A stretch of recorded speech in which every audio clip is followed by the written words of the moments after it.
Halo guys, selamat datang kembali di channel Irfan Akbar 67. Dalam video kali ini gua tuh mau bahas Classroom of the Elite, atau lebih tepatnya sekarang gua tuh bakal bahas Classroom of the Elite tahun yang kedua. Nah, video ini tuh adalah part 1 dari pembahasan volume 7 Classroom of the Elite tahun yang kedua. Oh ya, video ini tuh adalah lanjutan dari video-video sebelumnya. Jadi buat kalian yang belum nonton video pembahasan yang sebelumnya, kalian tuh bisa nonton videonya terlebih dahulu. Video ini isinya tuh udah jelas spoiler untuk lanjutan animenya. Jadi buat kalian yang gak suka spoiler, kalian bisa close video ini. Sebelum kita mulai, gua tuh mau ngingetin lagi ke kalian, jangan lupa untuk subscribe channel ini. Dan jangan lupa juga untuk nyalain loncengnya supaya kalian dapat notif kalau channelnya update video terbaru. Oh ya, sebelum mulai gua tuh mau ngasih tahu dulu kalau gua punya channel baru yang khusus bahas lanjutan manhwa. Jadi buat kalian yang suka sama komik Korea ataupun Cina, kalian tuh bisa langsung subscribe channel gua, yaitu Irfan 67. Oke, tanpa basa-basi langsung aja kita mulai ke ceritanya. Cerita dimulai dari kisahnya Haruka. Jadi Haruka ini di masa lalu, karena suatu hal, Haruka tuh mutusin untuk gak berteman dengan siapapun. Jadi ketika di SMP, Haruka ini gak punya teman. Ketika tahu tentang sekolah elit, Haruka tertarik masuk ke sana karena ngerasa cocok untuk orang kayak dia. Dan Haruka tuh gak mau berteman. Tapi ternyata ketika masuk sekolah elit, dia tuh malah bertemu dengan orang-orang yang membuatnya nyaman dan akhirnya berteman.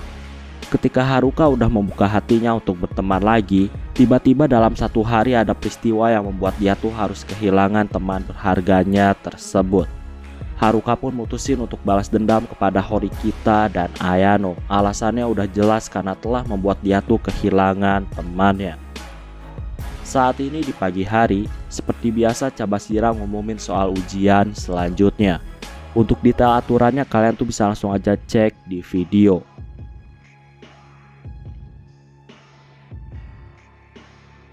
Saat ini juga Cabashira nampilin hasil ujian tertulis sebelumnya. Nah, Yukimura ini ada di peringkat 1 dan Horikita di peringkat 2. Di sini yang mengejutkan semua orang tuh adalah peringkat Sudo yang ada di peringkat 11. Kemampuan Akademi Sudo tuh sekarang udah gak kalah dengan para siswa pintar yang lainnya. Sudo tentunya sangat senang dengan peringkatnya.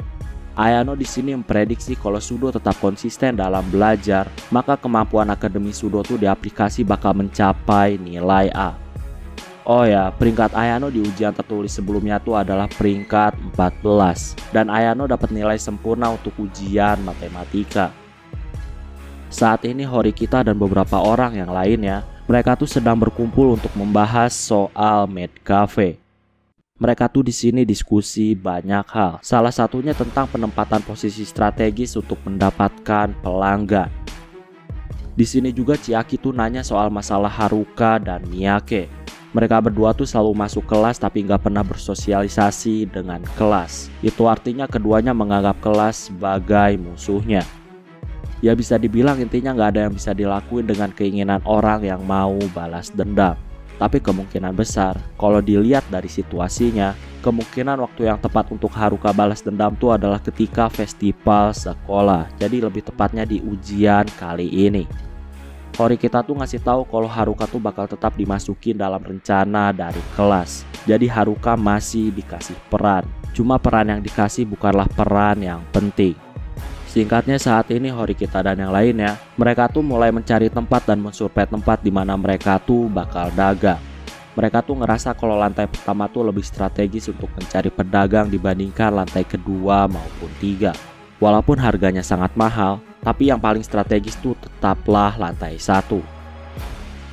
Di sini orang-orang tuh ngerasa kalau Sato saat ini tuh terlihat sangat aneh. Dia tuh jadi sering melamun kayak ada beban pikiran. Di sini Chiaki tuh awalnya curiga kalau Ayano tuh tahu sesuatu tentang Sato, tapi ternyata Ayano di sini tuh nggak tahu apa-apa. Ayano Koji tuh dalam hatinya tuh dia tuh sangat heran. Chiaki ini seolah-olah menganggap kalau Ayano tuh adalah cenayang yang tahu segalanya. Tapi di sini Ayano juga curiga kalau kemungkinan Chiaki ini udah menghubungkan antara dia, Kei dan Sato. Makanya Chiaki tuh bisa menduga kemungkinan kalau Sato tuh galau karena ada hubungannya sama Ayano Koji.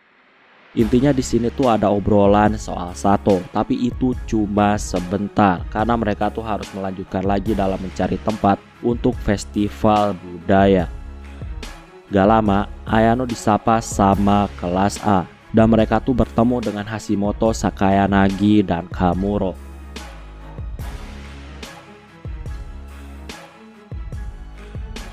Hashimoto di sini nanya-nanya info soal pertunjukan apa yang bakal diadain sama kelas Ayano.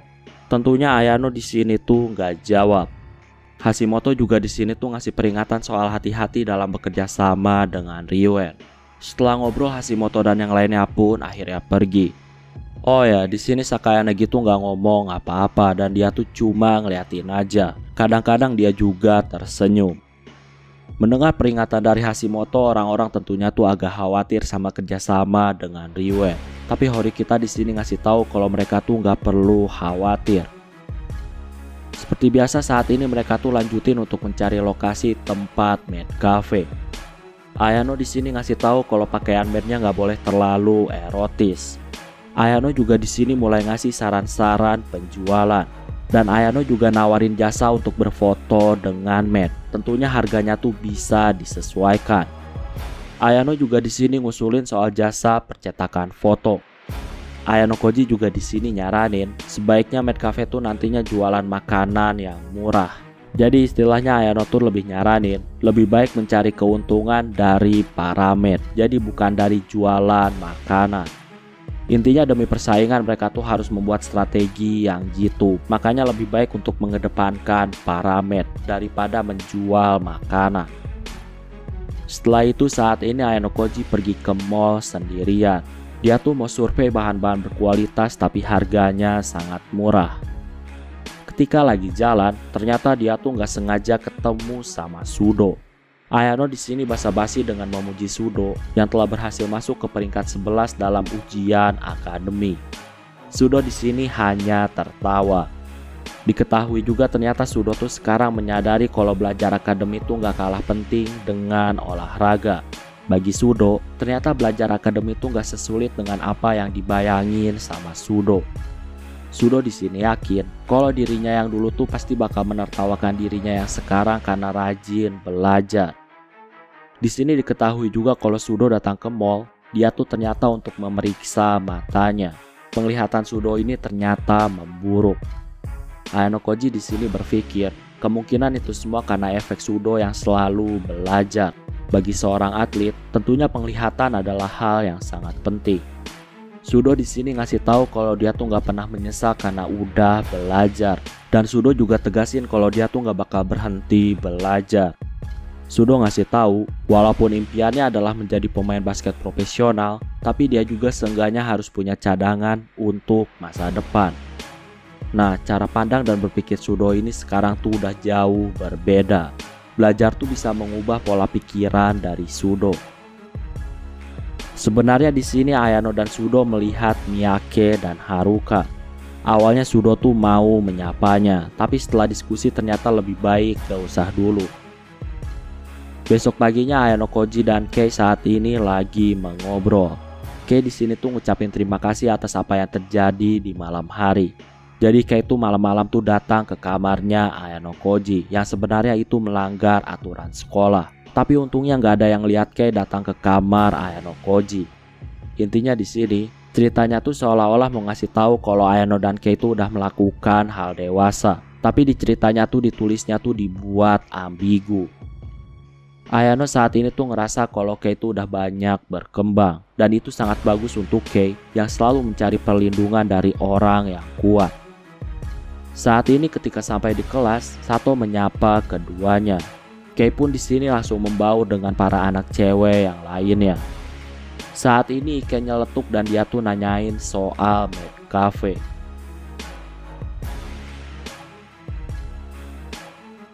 Orang-orang yang tahu rencana maid cafe, tentunya mereka tuh terkejut karena Ike bisa tahu soal maid cafe. Padahal hal itu masih dirahasiakan dari siapapun termasuk dari kelas. Ketika ditanya, ternyata Ike tahu soal maid cafe tuh karena dia tuh menguping pembicaraan Ishizaki. Tentunya para cewek yang ngusulin Maid Cafe, dia tuh nanya ke Horikita tentang bocornya informasi soal Maid Cafe. Jadi, Horikita dan Ryuen ini kerjasama sampai festival budaya. Horikita dan Ryuen tuh saling berbagi informasi dengan syarat bahwa soal Maid Cafe tuh nggak boleh tersebar. Makanya saat ini orang-orang tuh nanyain ke Horikita, kenapa rencana Maid Cafe bisa bocor. Gak lama Ryuen dan yang lainnya tuh datang mendekati kelas Horikita. Intinya di sini tuh terjadi keributan. Ryuen di sini berkhianat dan dia tuh membatalkan kerjasama setelah mengetahui tentang informasi detail soal rencana kelas Horikita dalam ujian kali ini. Ryuen bilang kalau kelasnya juga saat ini tuh bakal membuat Maid Cafe. Jadi kelas Ryuen dan Horikita, mereka tuh bakal bersaing dengan tema yang sama. Ryuen di sini nganggap bersaing dengan tema yang sama adalah hal yang sangat seru dan menantang. Ryuen di sini tuh benar-benar menyatakan perang kepada kelas Horikita. Ryuen juga di sini tuh mau membuat pertarungan menjadi lebih menarik lagi. Jadi kelas yang kalah harus membayar 5 juta poin pribadi. Ryuen juga di sini ngasih tahu sebenarnya dia tuh tertarik bertarung melawan Nagumo. Tapi ternyata Nagumo tuh nggak tertarik dengan ujian kali ini. Makanya Ryuen tuh sekarang mau bertarungnya melawan Horikita. Horikita di sini tentunya nggak tertarik dengan tawaran dari Ryuen.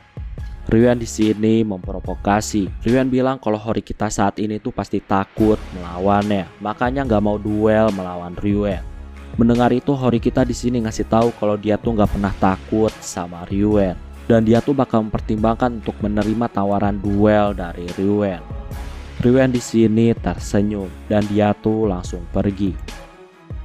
Gak lama terlihat juga ada Hashimoto dan kelas yang lainnya. Itu artinya info soal Maid Cafe udah bocor ke kelas yang lainnya. Saat ini kelas Horikita lagi heboh karena mereka tuh harus bersaing dengan Ryuen dalam tema yang sama. Hirata di sini ngusulin untuk segera ganti tema. Tentunya Horikita bilang kalau itu nggak mungkin.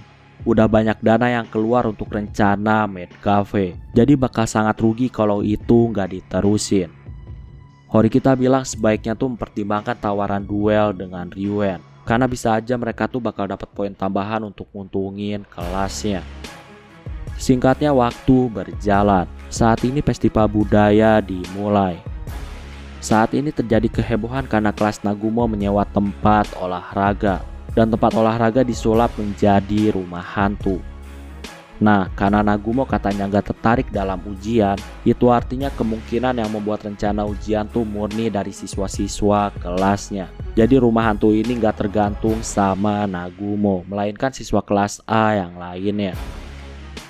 Ayano saat ini tuh mencoba wahana rumah hantu. Di sini Ayano tuh nggak ada ekspresi takut atau apapun.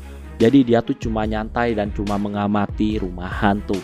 Sampai akhirnya Asahina yang menjadi hantu, dia tuh melompat ke depan Ayano. Sayangnya dia tuh kepeleset. Ayano di sini membantu Asahina yang terjatuh. Asahina ngucapin terima kasih dan bilang kalau Ayano saat ini tuh nggak perlu khawatir. Tapi di sini Ayano langsung memegang kaki Asahina. Ayano di sini nyaranin Asahina sebaiknya pergi ke rumah sakit. Tujuannya untuk segera ditangani. Ayano di sini tuh mau membopong Asahina, tapi di sini Asahina tuh nggak enak karena dia tuh ngerepotin. Selain itu, Asahina juga takut kalau orang-orang nantinya tuh bakal curiga kalau Ayano udah mencelakakan Asahina. Makanya Asahina tuh nyaranin sebaiknya Ayano nggak usah bantu dia. Ayano di sini ngasih tahu kalau Asahina tuh nggak usah khawatir. Ayano yakin kalau Nagumo tuh udah nggak tertarik dengannya. Ayano pun saat ini membawa Asahina ke rumah sakit. Ayano nungguin Asahina dan mereka tuh saat ini mengobrol soal Nagumo. Asahina di sini ngasih tahu kalau Ayano tuh harus waspada sama Nagumo. Ketika Ayano menolak tawaran untuk bertarung melawan Nagumo, kemungkinan Nagumo selanjutnya bakal mengincar orang yang dekat dengan Ayano. Asahina ngasih tahu kalau Nagumo ini adalah tipe orang yang selalu ingin menjadi nomor 1. Makanya Nagumo tuh mau ngalahin orang-orang yang kuat. Ayano ngasih tahu kalau Nagumo bukanlah manusia terbaik. Walaupun Asahina gak pernah melihat Nagumo dikalahkan, Bagi Ayano itu hanya karena Nagumo tuh belum menemukan lawan yang kuat. Makanya Nagumo tuh sampai detik ini belum terkalahkan. Jadi bisa dibilang Nagumo ini terlalu kuat untuk teman-teman seangkatannya. Walaupun ada orang hebat seperti Kiryuin, tapi Kiryuin ini gak tertarik dengan kompetisi. Makanya Nagumo tuh saat ini masih terus mencari lawan yang kuat, tentunya sebelum dia lulus. Setelah dengar cerita-cerita dari Asahina, Ayano ngerasa kalau dia tuh sedikit tertarik dengan Nagumo. Ayano tuh belum pernah ngerasain tertarik pada sesuatu, dan baru kali ini dia tuh tertarik sama Nagumo. Ayano Koji saat ini dalam hatinya berpikir kalau dia tuh telah mendapatkan sesuatu yang saat ini harus dia uji. Setelah itu Ayano Koji pun pergi dari Asahina. Ayano Koji saat ini balik lagi ke tempat rumah hantu, dan dia tuh penasaran sama apa yang dilakuin sama Kanzaki dan Ichinose. Ayano saat ini nungguin di pintu keluar rumah hantu. Gak lama ternyata Kanzaki keluar dari rumah hantu sendirian. Kanzaki dan Ayano Koji saat ini mengobrol. Untuk awal Kanzaki ini memuji kelas Ayano Koji yang berkembang dengan pesat. Ketika lagi ngobrol, Kanzaki ini terlihat seperti udah agak pasrah dalam naik ke kelas A. Kanzaki ngasih tahu yang terbaik bagi kelasnya saat ini cuma ngumpulin banyak poin supaya bisa menyelamatkan beberapa orang. Jadi maksudnya tuh adalah ngumpulin banyak poin supaya beberapa orang tuh bisa naik ke kelas A. Jadi istilahnya tuh nggak apa-apa kalau cuma sebagian orang yang naik ke kelas A. Ayano Koji nggak ngerti kenapa Kanzaki cerita ke dia. Di sini juga terjadi omongan kalau Ayano Koji dan Kanzaki tuh mau ngobrol lagi soal masa depan. Tapi obrolan itu nggak bisa terjadi sekarang, karena sekarang tuh bukanlah waktu yang tepat. Di hari Jumat, Ayano Koji saat ini datang ke ruang OSIS. Dan seperti yang dibilang sama Asahina, saat ini adalah waktu di mana Nagumo sendirian. Makanya Ayano Koji tuh datang ke sana. Nagumo di sini terkejut sama kedatangan Ayano Koji. Nagumo gak nyangka kalau Ayano Koji tuh berani nunjukin lagi mukanya di depan Nagumo. Ayano Koji di sini ngasih tahu ketika festival olahraga saat itu dia tuh lagi sakit, makanya dia tuh nggak bisa bertarung melawan Nagumo. Nagumo ngasih tahu sebaiknya Ayano Koji tuh nggak usah bohong. Sehari setelah festival olahraga, banyak orang yang melihat kalau Ayano Koji tuh udah sehat, dan Ayano Koji tuh langsung jalan-jalan ke mall. Ayano Koji bilang kalau dia tuh sembuh dalam waktu 1 hari. Perdebatan kayak gitu bisa dibilang gak ada artinya. Jadi mereka pun saat ini mulai serius untuk membahas maksud dan tujuan Ayano tuh datang ke ruang OSIS.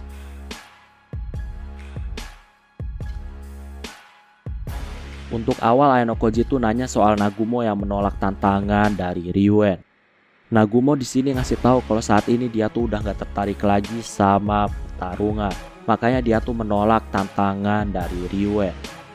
Nagumo juga di sini ngasih tahu di festival kali ini Nagumo tuh udah membebaskan teman-temannya.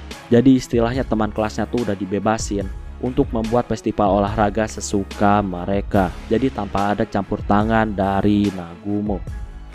Setelah ngobrol-ngobrol intinya di sini tuh Nagumo tuh udah gak tertarik lagi sama pertarungan sekolah. Nagumo di sini nanya lagi apa tujuannya Ayano Koji. Ayano Koji ngasih tahu kalau dia juga nggak ngerti kenapa dia tuh ngelakuin ini. Ayano Koji dari dulu selalu menghindari kontak dari Nagumo, tapi sekarang entah kenapa dia tuh mau bertemu sama Nagumo.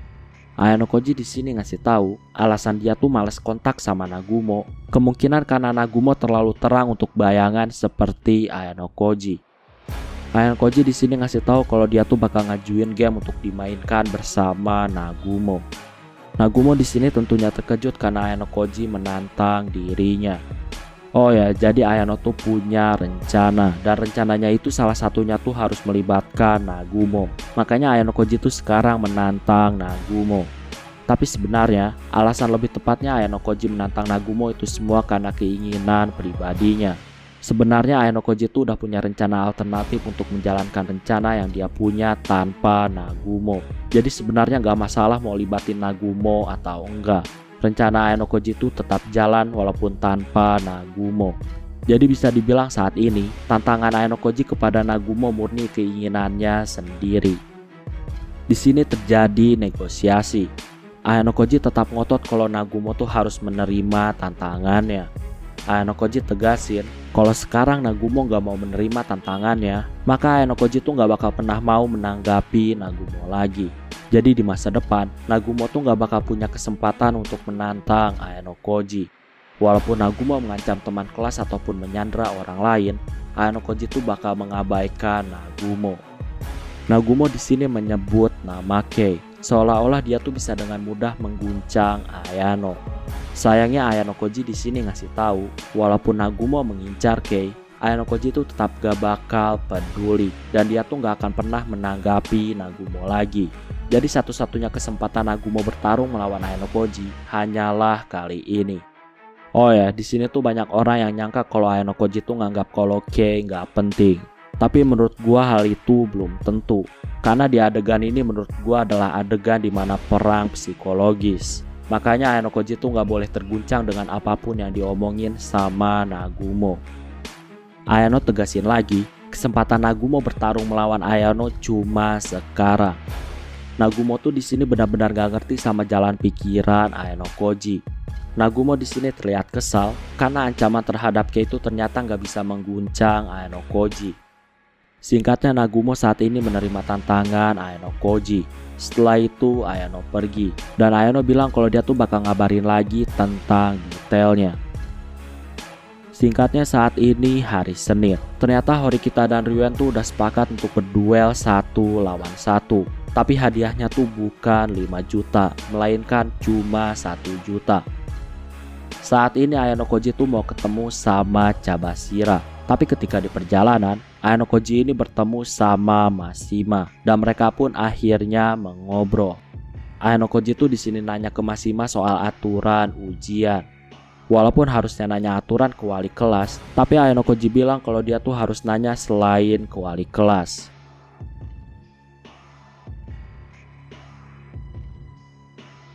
Setelah ngobrol, Mashima tuh ngasih tahu kalau aturan itu nggak masalah. Jadi kelas tuh bisa jalanin aturan itu. Ayano senang karena ternyata rencananya tuh nggak bertentangan dengan aturan sekolah. Ayano di sini ngucapin terima kasih. Mashima di sini balik nanya soal perubahan Cabashira. Jadi Cabashira tuh sekarang terlihat seperti nggak ada beban dan hidupnya tuh jauh lebih ceria. Nah, itu terjadi setelah Cabashira tuh berhasil melewati ujian voting di kelasnya. Mashima mendengar kalau Ayano Koji tuh ngomong sesuatu ke Cabashira. Makanya sekarang dia tuh nanya tentang apa yang terjadi sama Cabashira.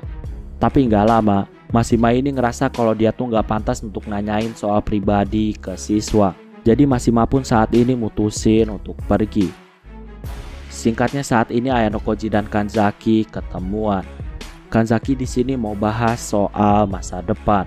Di sini Kanzaki juga curhat kalau kelasnya tuh saat ini benar-benar sangat terpuruk. Baik dari sisi akademi, fisik maupun kepemimpinan. Saat ini kelasnya tuh adalah yang terbawah dibandingkan kelas-kelas yang lainnya. Kanzaki di sini mau minta saran Ayano Koji tentang apa yang harus dilakuin kelasnya di masa depan. Ayano Koji ini gak ngerti kenapa Kanzaki malah ngomong ke dia yang bukan teman sekelasnya. Intinya Kanzaki ngasih tahu kepemimpinan Ichinose itu udah gak bisa diharapin. Kekompakan yang dibangun sama Ichinose memanglah sangat luar biasa. Tapi saat ini kelas mereka tuh harus jatuh karena terlalu baik. Kanzaki di sini tuh nggak tahu tentang gimana cara dia bisa membalikkan keadaan supaya kelasnya tuh bisa bangkit lagi. Makanya saat ini dia tuh minta saran ke Ayano Koji. Ayano tegasin lagi, sangat gak baik bagi Kanzaki meminta saran ke orang yang bukan teman kelasnya. Tapi di sini Kanzaki tuh nggak peduli dan dia tuh tetap cerita. Kanzaki bilang saat ujian voting, dia tuh udah berusaha untuk bangkitin kelas dengan cara mendrop out teman kelasnya. Tapi ternyata rencananya telah gagal. Kanzaki bilang kalau Ichinose tuh sangat mendengarkan Ayano Koji. Jadi Kanzaki yakin kalau Ichinose bakal berubah kalau Ayano Koji yang ngomong. Ayano Koji tuh mengerti hal itu. Tapi Ayano di sini bilang yang bisa mengubah nasib kelas Kanzaki bukan dia. Ayano di sini ngasih tahu kalau dia tuh udah membawa orang kenalan Kanzaki yang berasal dari kelas Kanzaki dan orang itu mungkin bisa membuat perubahan untuk kelas. Kanzaki ngasih tahu nggak ada orang lain di kelasnya yang bisa mendebat Ichinose selain dia. Jadi mustahil ada orang di kelasnya yang bisa mengubah Ichinose. Gak lama orang yang ditunggu pun akhirnya datang, dan dia adalah Himeno. Himeno terkejut karena ternyata ada Kanzaki. Kanzaki terkejut karena ternyata Himeno ini punya koneksi dengan Ayano Koji. Kanzaki di sini ngerasa kalau Himeno nggak mungkin bisa mengubah Ichinose. Ayano di sini ngasih tahu kalau dia tuh bakal nunjukin ke Kanzaki bahwa Himeno adalah orang yang tepat untuk kerjasama dalam rangka untuk mengubah kelas Kanzaki. Himeno di sini tuh terlihat bingung karena dia tuh nggak ngerti apa-apa. Ayano ngasih tahu kalau dia tuh bisa mengubah kelas Kanzaki tanpa harus dia yang turun langsung dan ngomong langsung kepada Ichinose.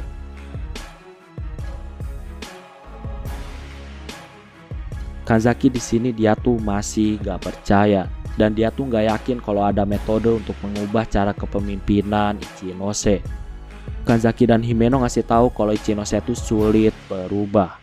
Ichinose tuh tipe orang yang bakal menerima hukuman berat hanya demi menyelamatkan agar gak ada orang yang di drop out di kelasnya. Ayano ngasih tahu daripada mengubah keputusan Ichinose, harusnya saat ujian voting tuh Kanzaki meyakinkan siswa lain untuk mendukung drop out. Kalau semua siswa setuju, maka Ichinose tuh mau gak mau bakal ikut setuju. Kanzaki ngasih tahu resikonya terlalu besar. Bahkan Ichinose tuh pasti bakal ngorbanin dirinya sendiri. Bisa dibilang kalau kehilangan Ichinose tuh bakal memperburuk keadaan. Ayano tegasin daripada mengubah gaya kepemimpinan Ichinose, lebih baik mengubah sikap teman-teman kelasnya.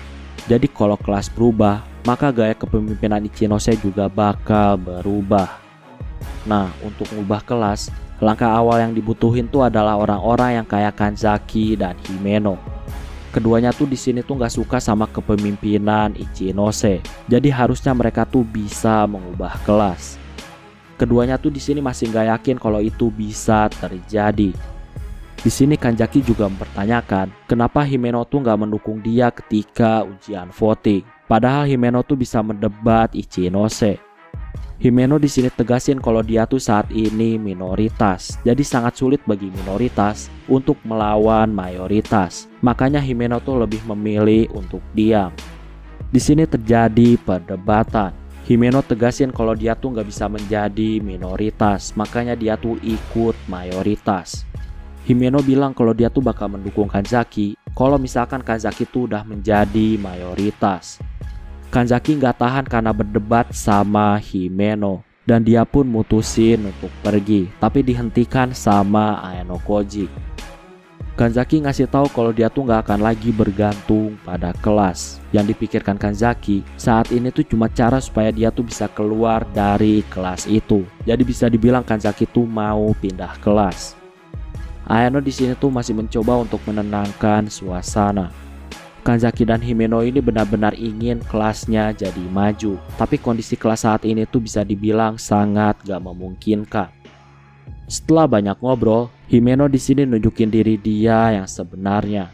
Jadi Himeno ini adalah tipe orang yang sangat suka teriak. Jadi teriakan bakal membuat Himeno jadi tenang.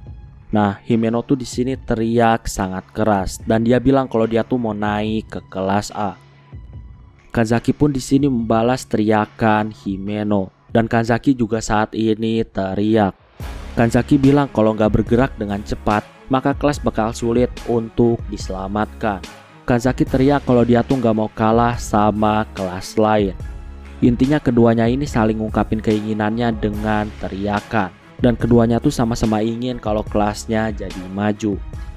Kanzaki ini ternyata punya sikap kompetisi kayak anak-anak dan dia tuh nggak mau kalah. Himeno di sini tuh terkejut karena Kanzaki tuh berbeda dengan apa yang dia bayangin.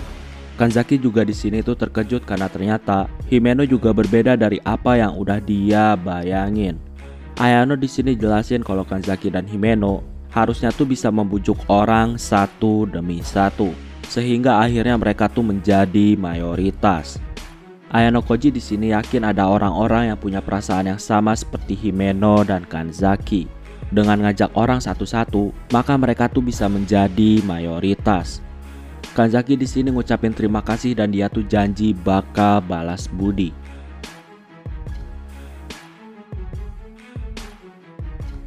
Nah, itulah untuk pembahasan video kali ini. Jadi di sini gua tuh cuma merangkum cerita. Kalau kalian mau lebih detail, kalian tuh bisa baca novelnya sendiri. Oke, kayaknya cukup untuk video pembahasan kali ini. Terima kasih karena udah nonton video ini sampai habis. Jangan lupa untuk subscribe, like, dan yang paling penting adalah jangan lupa untuk share video ini ke teman-teman kalian. Sampai bertemu kembali di video-video selanjutnya. Terima kasih.